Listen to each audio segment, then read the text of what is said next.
আমাদের প্ল্যান ছিল যে আমরা টাস্কফোর্সটা একটা অল পার্টি টাস্কফোর্সের মতো করব, যেখানে সরকার থেকে কিছু মানুষ থাকবেন, ইন্ডাস্ট্রি এক্সপার্ট কিছু থাকবেন, একাডেমিয়া থেকে কিছু মানুষ থাকবেন, আর নন রেসিডেন্ট বাংলাদেশি যারা সিলিকন ভ্যালিতে আছেন বা সেমিকন্ডাক্টর নিয়ে কাজ করছেন এরকম কিছু মানুষকে আমরা একসাথে রাখতে চাই।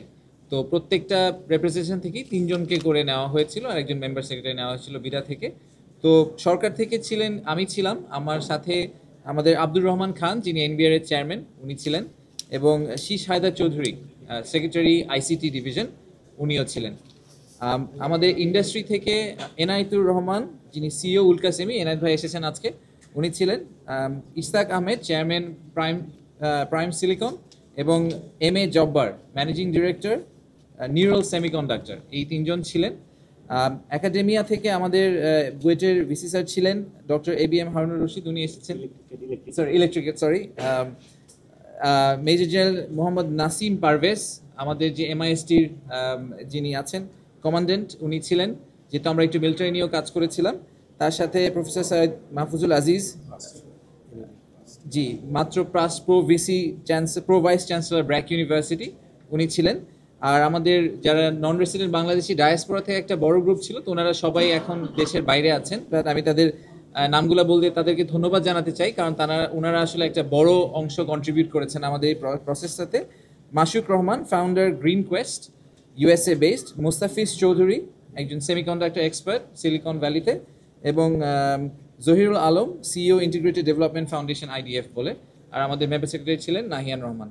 তো আমাদেরকে এই দায়িত্ব দেওয়া হয়েছিল জানুয়ারির 1 তারিখে প্রধান উপদেষ্টার কার্যালয় থেকে, যে সেমিকন্ডাক্টর ইন্ডাস্ট্রির কথা আপনারা সবাই শুনেছেন যে এখন গ্লোবালি প্রায় $600 বিলিয়ন ইন্ডাস্ট্রি, এবং ওয়াল স্ট্রিট জার্নাল এবং অনেকেরই প্রেডিকশন হচ্ছে যে 2030 সালের মধ্যে এটা প্রায় $1 ট্রিলিয়ন একটা ইন্ডাস্ট্রিতে পরিণত হবে।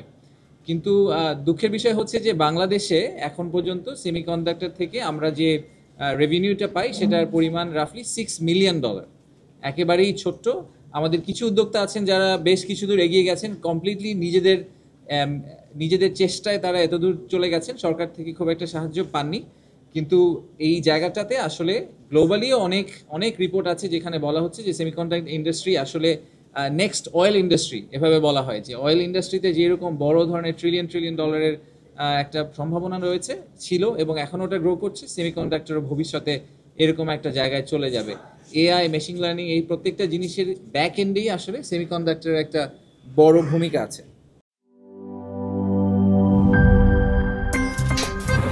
আমার একটা স্মার্ট সিদ্ধান্তে 25% গ্যাসের খরচ কমেছে। ভাবছেন কিভাবে?